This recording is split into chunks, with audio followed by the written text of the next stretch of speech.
मुंबईतील देशमुख पॅलेस आज शांत होता, पण ही शांतता भीषण वादळापूर्वीची होती.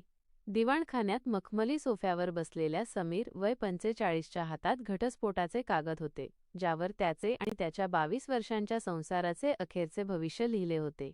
त्याचे डोळे लाल झाले होते, पण चेहऱ्यावर त्याने एक खोटा कठोरपणा चढवला होता. त्याची पत्नी नेहा वय 40 समोर उभी होती. तिचा चेहरा पांढरा फटक पडलेला, पण डोळ्यांतून अश्रूंऐवजी आगीच्या ठिणग्या निघत होत्या. "मी सही केली आहे." नेहाचा आवाज शांत, पण एका तुटलेल्या आत्मविश्वासाने भरलेला होता. "आता तुला जे हवं होतं ते मिळालं. मुक्तता." समीरने डोळे मिटून घेतले. त्याला हे मुळीच नको होतं, पण गेली 5 वर्षे गैरसमजाच्या जहरी सापाने त्याच्या मनात घर केले होते, आणि त्याचा अहंकार त्याला हे नातं वाचवण्यासाठी एक पाऊलही पुढे टाकू देत नव्हता. "चांगले झाले." समीरने कागद टेबलावर फेकून दिले. जे नातं फक्त सापशिडीचा खेळ बनलं होतं, ज्यात फक्त संशय आणि दुखणं होतं, त्याचा शेवट झाला हेच चांगले. या शब्दांनी नेहाला सणसणीत चपराक बसली. तिने स्वतःच्या अश्रूंना थांबवलं आणि मान वर केली. त्याच क्षणी बाहेरच्या दारातून त्यांचा एकुलता एक मुलगा 20 वर्षांचा आकाश उत्साहाने आत आला. तो हातात उत्कृष्ट विद्यार्थी पुरस्काराची ट्रॉफी घेऊन आला होता. त्याच्या चेहऱ्यावर देशात पहिला आल्याचा असामान्य आनंद होता. "मी जिंकलो. देशात पहिला आलो. आता तर पार्टी." तो थांबला. टेबलवरील घटस्फोटाच्या कागदांवर त्याची नजर गेली आणि त्याच्या हातातील ट्रॉफीची पकड ढिली झाली. क्षणार्धात त्याचे हसणे विरले. चेहऱ्यावर विस्मय, वेदना आणि क्रोधाची एकच भीषण भावना उमटली. त्याने ट्रॉफी जमिनीवर धाडकन आपटली. काचेची ट्रॉफी फुटल्याचा आवाज त्या शांत घरात बॉम्बस्फोटासारखा घुमला, आणि त्या आवाजाने समीर आणि नेहा दोघेही जागे झाले. "तुम्ही काय केलंत हे? माझं घर तोडलंत? माझ्या यशाच्या दिवशी तुम्ही माझा आधारच हिरावून घेतलात?"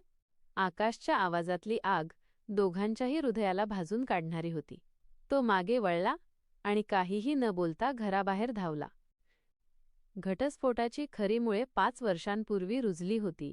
समीरचा बालमित्र प्रशांत वैद्य हा समीरच्या कंपनीत उच्च पदावर काम करत होता. प्रशांतला समीरचा आणि खासकरून नेहाचा यश पाहून हेवा वाटत होता. नेहा एका सामाजिक संस्थेसाठी फंडरेझिंग करत होती. यात तिच्या ऑफिसमधील सहकारी अभय तिला खूप मदत करत होता. अभय आणि नेहाची व्यावसायिक बैठक एका कॉफी शॉपमध्ये झाली, जिथे प्रशांतने समीरला बोलावून आणले. "बघ समीर, नेहा आणि हा अभय किती जवळ दिसत आहेत." प्रशांतने संशयाचे बीज पेरले. "एवढी खासगी भेट कशासाठी?" समीरने पाहिले. नेहा हसत अभयशी बोलत होती. कामाव्यतिरिक्त इतर नाती त्याच्या डोक्यात कधीच आली नव्हती. पण प्रशांतच्या शब्दांनी त्याच्या मनावर संशयाचे विष पसरवले. समीरने घरी येऊन थेट नेहाला जाब विचारला. नेहाने स्पष्टीकरण देण्याचा प्रयत्न केला, पण समीरने तिचा विश्वासघात झाल्याचे गृहीत धरले. नेहानेही समीरने तिच्या चारित्र्यावर संशय घेतल्यामुळे स्पष्टीकरण देणे सोडून दिले. अहंकार आणि गैरसमजाने दोघांच्या संवादाची दारे कायमची बंद केली. घटस्फोटाच्या कागदांवर सही झाल्यानंतर नेहाने मुंबई सोडून देण्याचा निर्णय घेतला. ती पुण्यात जीवनधारा नावाच्या सामाजिक संस्थेत पूर्णवेळ काम करण्यासाठी गेली. तिने आयुष्याला सामाजिक कार्याचा नवा अर्थ दिला. दुसरीकडे समीरने स्वतःला अधिक कामात बुडवून घेतले. तो दिवसाचे 18 तास ऑफिसमध्ये घालवू लागला. त्याचे देशमुख पॅलेस हे घर आता फक्त एक उत्कृष्ट शोकेस बनले होते, जिथे भावनांना जागा नव्हती. आकाशने दोघांवरही रुसणे कायम ठेवले. त्याने दोघांशीही सरळ संवाद साधणे बंद केले. मात्र मनात दोघांबद्दलही प्रेम होते. तो दोघांनाही त्यांच्या निर्णयाबद्दल शिक्षा करत होता. आकाशने आपले शिक्षण सुरूच ठेवले, पण त्याचे मन विचलित होते. तो एकीकडे पुण्यात जाऊन नेहाच्या जीवनधारा संस्थेला आर्थिक मदत करू लागला, पण नेहाला हे कळू दिले नाही की पैसा समीरच्या व्यवसायातून आलेला आहे. तो स्वतःच्या नावाने मदत करत असे. दुसरीकडे त्याने समीरच्या व्यवसायात लक्ष घालण्यास सुरुवात केली. तो रात्री उशिरापर्यंत त्याच्या ऑफिसमध्ये बसून गुपचूप कामे शिकून घेत होता. नेहा आणि समीर दोघांनाही हे ठाऊक नव्हते की आकाश दोघांशीही संपर्कात आहे, आणि तुटलेल्या कुटुंबाचे धागे तो स्वतःच्या पद्धतीने सांधण्याचा प्रयत्न करत आहे. दोघांनाही वाटत होते की आकाश त्यांच्या निर्णयावर नाराज आहे. एका आठवड्यात देशमुख समूहाच्या फॅक्टरीमध्ये शॉर्ट सर्किटमुळे मोठा अपघात झाला. आग विझवण्याच्या प्रयत्नात समीर गंभीरपणे भाजला गेला आणि त्याला तातडीने रुग्णालयात दाखल करण्यात आले. त्याचे फुफ्फुस भाजल्यामुळे त्याची स्थिती नाजूक होती. समीरला शुद्ध नव्हती. आकाश धावत पळत पुणे गाठले. तो थेट नेहाच्या जीवनधारा संस्थेत गेला.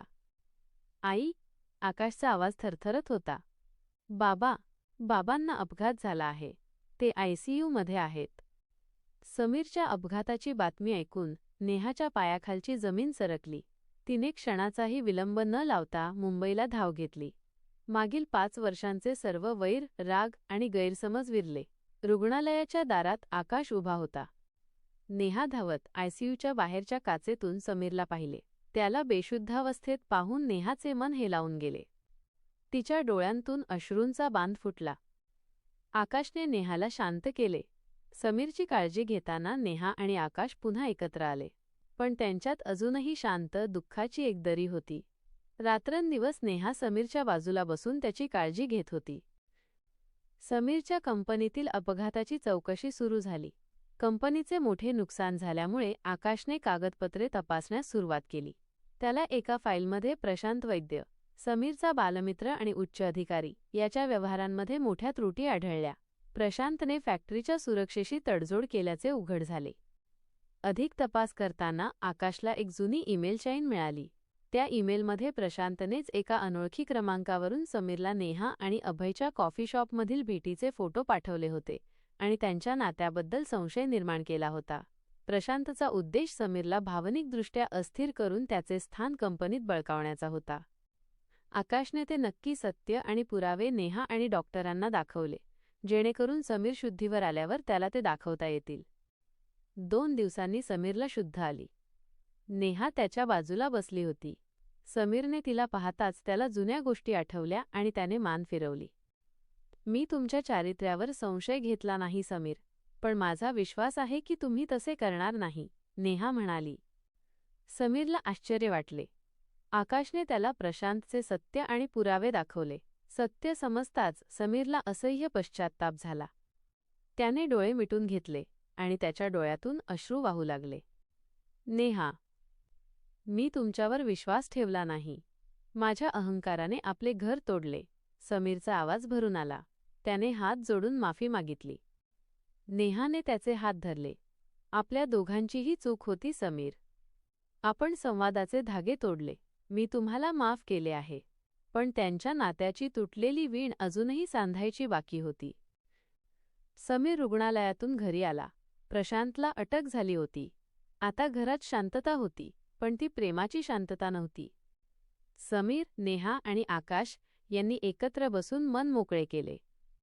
समीरने नेहाचे सामाजिक कार्यातले योगदान मान्य केले. नेहानेही समीरच्या कामावर विश्वास ठेवला. नेहा आणि समीर यांनी विगत काळात झालेल्या चुकांवर चर्चा केली. त्यांनी ठरवले की ते आता पुन्हा मित्र म्हणून सुरुवात करतील. त्यांनी आकाशला विश्वास दिला की ते घटस्फोटाचा निर्णय मागे घेत आहेत आणि पुन्हा एकत्र येत आहेत. समीर पूर्णपणे बरा झाला होता. एका संध्याकाळी देशमुख पॅलेसच्या दिवाणखान्यात जिथे घटस्फोटाचे कागद ठेवले होते, तिथेच तिघेही एकत्र बसले. नेहाने समीर आणि आकाशच्या उपस्थितीत ते घटस्फोटाचे कागद घेतले आणि ते फाडून टाकले. कागद फाटल्याचा आवाज मोठा नव्हता, पण त्या आवाजाने त्यांच्या आयुष्यातील 5 वर्षांचे दुःख आणि गैरसमज नष्ट झाले. आकाशच्या पुढील शिक्षणाचा आणि नवीन व्यवसायाचा सामूहिक निर्णय घेण्यात आला. समीरने कंपनीच्या व्यवस्थापनाची जबाबदारी आकाशवर सोपवली आणि तो नेहासोबत तिच्या सामाजिक कार्याला सक्रियपणे मदत करू लागला. देशमुख पॅलेसमध्ये पुन्हा एकदा शांतता नांदली.